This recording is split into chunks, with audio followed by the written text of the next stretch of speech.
Bonjour et bienvenue dans un nouvel épisode de Bibin Talk et ça démarre maintenant.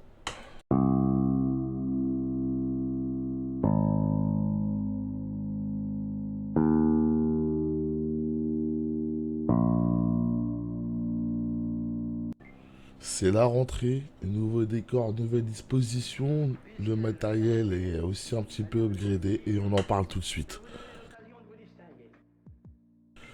Le matériel et le logiciel, on a fait un gros travail, la cigale a travaillé tout l'été.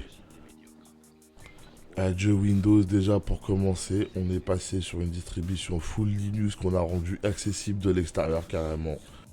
Et oui, chez Bibi, on sait faire ça aussi et il faut le dire, il faut l'avouer, il faut être honnête avec ça. Donc maintenant on tourne avec des machines virtuelles, il y a un Windows du coup qui permet d'enregistrer ces vidéos.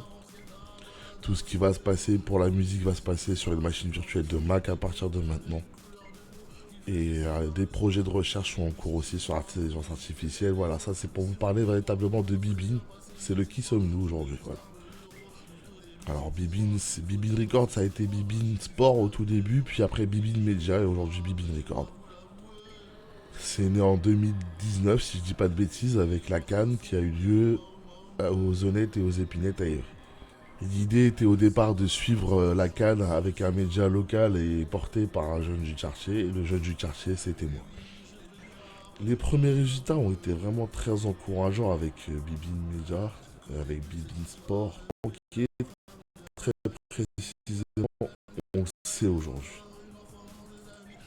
La principale chose qu'il a manqué à ce moment-là, c'est la constance, la qualité. La qualité et la constance, ce sont les deux choses principales qui ont manqué au tout début. Devant les premiers résultats de ce qu'on a testé un petit peu avant l'été, on s'est dit une chose, on s'est dit Christophe, il y a quelque chose à faire. On s'est dit effectivement, si on veut intéresser des gens, il faut de la constance et de la régularité. Ça, ce sont les autres qui nous ont appris. Les autres, ce sont les concurrents sur YouTube. Quand on vous demande un pouce, un like, un j'aime, un partage, un petit commentaire, c'est pas pour eux. Ce que je fais sur internet, d'autres le font encore mieux que moi et aujourd'hui j'en ai conscience.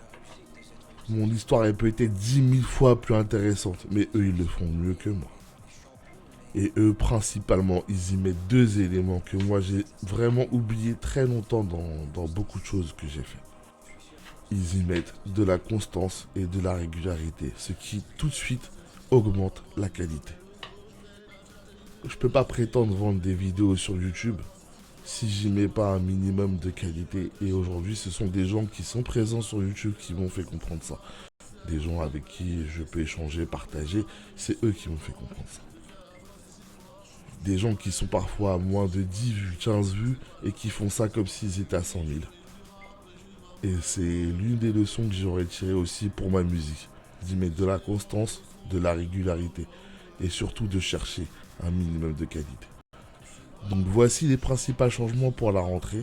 On va essayer d'être un peu plus présent sur le web avec le contenu de Bibi Record. Partager aussi un maximum de contenu qui nous concerne. Donc c'est simple, vous voulez aider.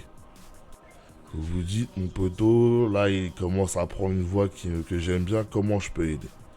S'il vous plaît. Et ça vaut aussi pour les haters. Hein. On a beau être haters, hein. Bon, y a des gens que je déteste, ils m'ont touché. J'ai mis un pouce. Donc voilà, c'est la rentrée.